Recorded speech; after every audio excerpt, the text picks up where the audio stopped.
Hello everyone, hope you all are doing well. So today we are going to do topic 66B. Today we are going to do topic 66B, where we are going to discuss pest management. We are going to discuss major pests, diseases and their control. So first topic we are going to discuss today is pest management in rice.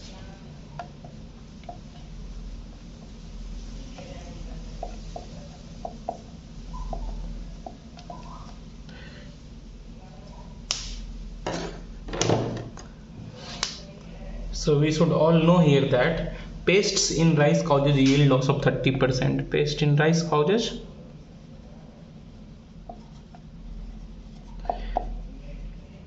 yield loss of 30% pests. So now what are its management techniques? First one is cultural practices.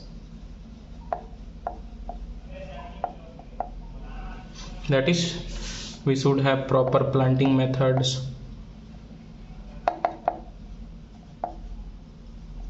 mixed cropping, water management,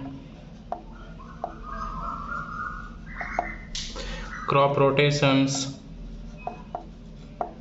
use of trap crops, proper tillage. So these are cultural practices through which we can control pests. Now what are some chemical management? First of all, we will use pesticides. In chemicals we will use pesticides. For example, chlorinated hydrocarbons are very useful in rice pest management. Chlorinated hydrocarbons. Now moving on to biological methods.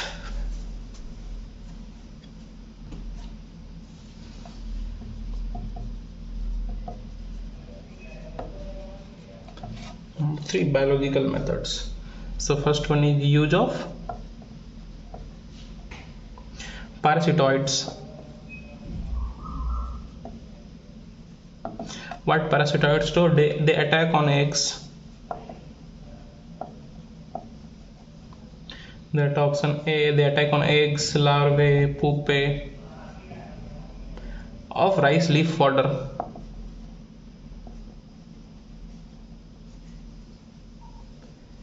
Or the pests which are associated with rice leaves. Example of a parasitoids is Cyanophlorococcus cropis, Clanphrococcus medinalis. So these are difficult to remember, but you have to remember some one or two, that will be helpful.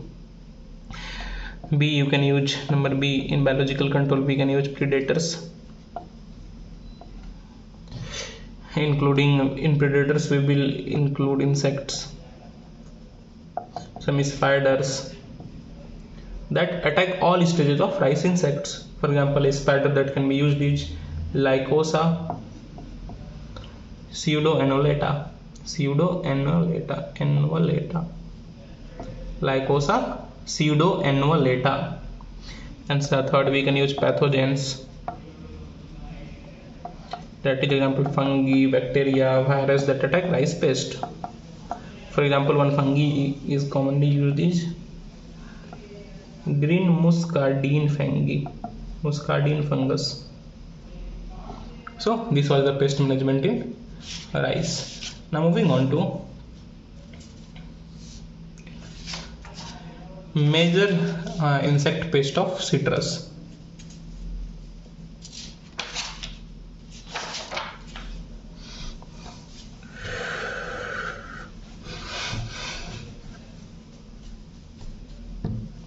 Major insect pest of citrus. The major pests of citrus are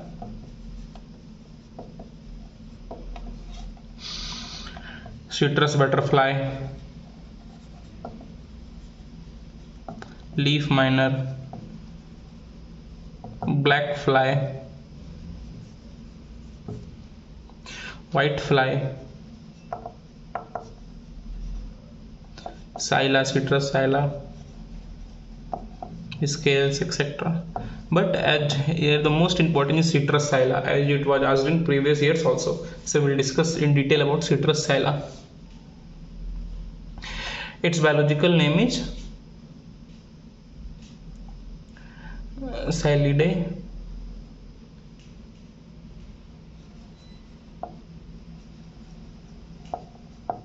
hemipetra. So this comes from this species. There are many types of Scyllidae hemipetra of citrus scilla. So what it does, citrus scilla? It here both the adults and nymphs of this pest suck the sap from tender parts of buds. Both nymph and adults suck sap from tender parts of buds, leaves, branches, and injects toxin into those organs. Inject toxins. Nymph excrete white crystalline waxy pellets, and nymphs excrete white crystalline waxy pellets, on which black sooty molds may develop, which reduces photosynthetic rate. On their excrete, black sooty molds can develop, which decreases photosynthesis. As suppose this is leaf, and if these molds have taken this surface of leaf, then it is difficult for the leaf to photosynthesis. In case of severe attack, leaves get distorted. In case of severe attack, what happens? Leaves get distorted, curled up,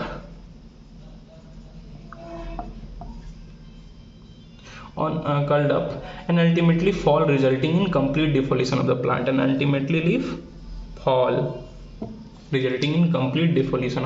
Complete leaf fall from the plant.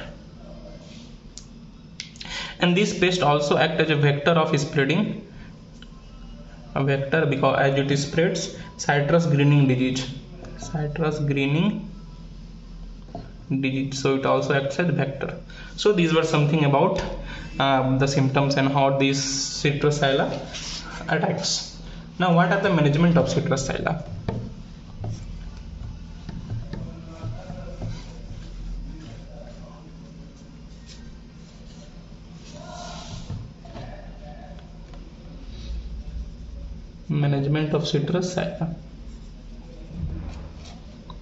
First of all, we will use natural remedies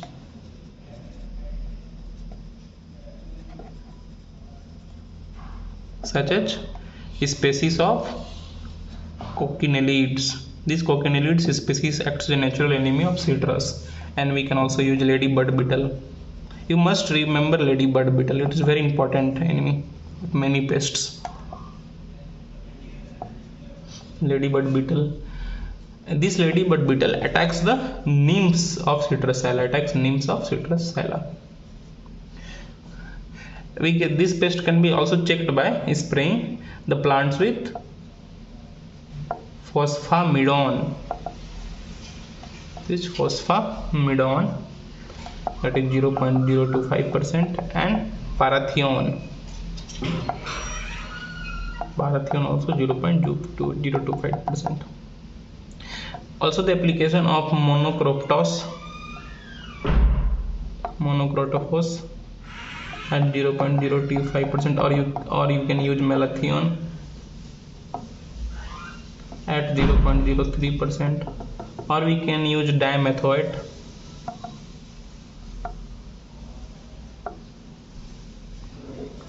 at 1.5%. This is useful in March or with appearance of pest again in the first week of September.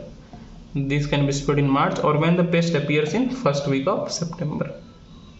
So here the time of application must be adjusted with the appearance of pests. Okay, when the pest appears, we will use it. So this was the management of Psylla. Now moving to tomato and some major diseases of tomato we will discuss. Tomato. So first major disease of tomato is, which is important, is leaf curl,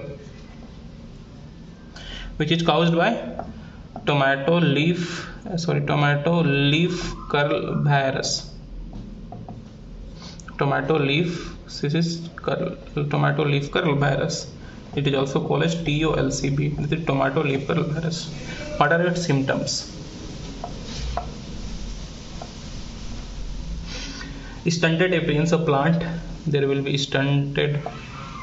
Plant will be stunted, and the internodes will be reduced. Reduced internodes. Leaves reduced in size. Reduced size of leaves. Yelloid veins. Yelloid between the two veins we will absorb yellow colors, and have margins curled upward.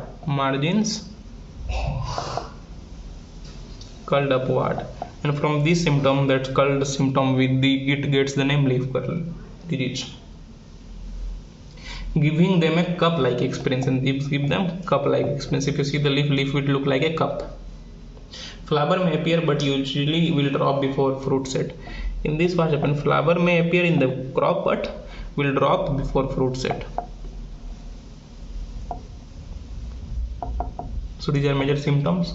Now what are the management? How will you manage tomato leaf curl? First of all, we will use yellow sticky traps.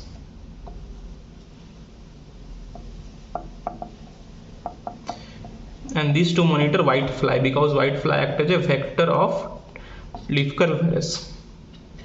You can raise barrier crops such as cereals around tomato field. We must remove weed, host protected nursery in net house and greenhouse. We need to remove weed and other host plants, especially in nursery and greenhouse. Okay, remove the weeds and other host plants. We will spray. The next point, we will spray imidacloprid at 0.05%, or you can use dimethoate at 0.05%, and we will use this after 15, 45 and 25 and 45 days after transplanting to control vector, to control mainly and major vector is white fly. So I hope you understand about tomato leaf curl disease and leaf curl virus and its management. Now moving on to another important disease, the tobacco mosaic virus or tobacco mosaic disease.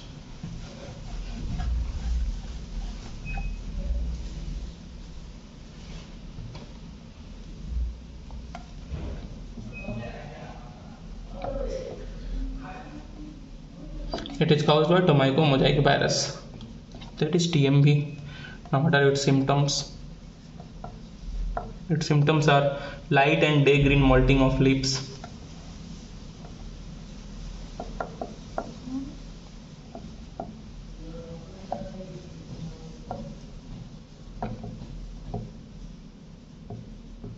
secondly, wilting of young leaves on sunny days. There will be wilting of young leaves, especially on sunny days when the evapotranspiration will be high. Leaflets are distorted, puckered and small. Leaflets will be distorted, they will be puckered, the size of them will be small. Plant appears stunted, pale green and spandy. Plant will be stunted, it will appear pale green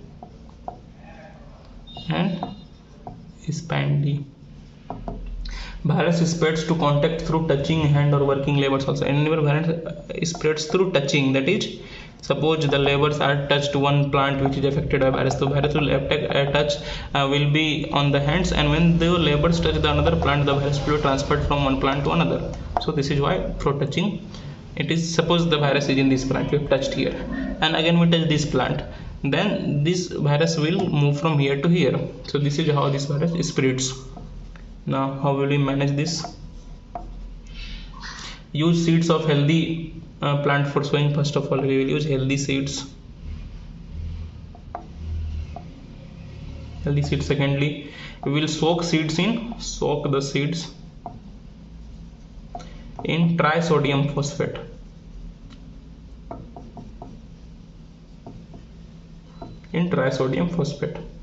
Seeds should be thoroughly rinsed and dried in shade. Seeds will be dried and thoroughly rinsed. First rinse and then should be dried in shade. Rinse, that is, should be rinsed in water and then dried in shade. Remove infected plants from nursery carefully. We will remove infected plants from the nursery as well as the field. Crop rotation with tobacco.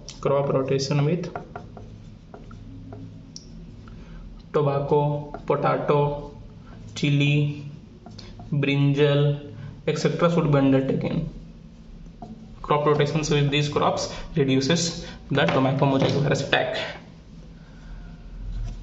So this was all for today. Hope you understand these things. For any queries, do comment. If you like it, please press the like button. Do share and subscribe. Keep making notes. That's all for today. Have a nice day. Thank you.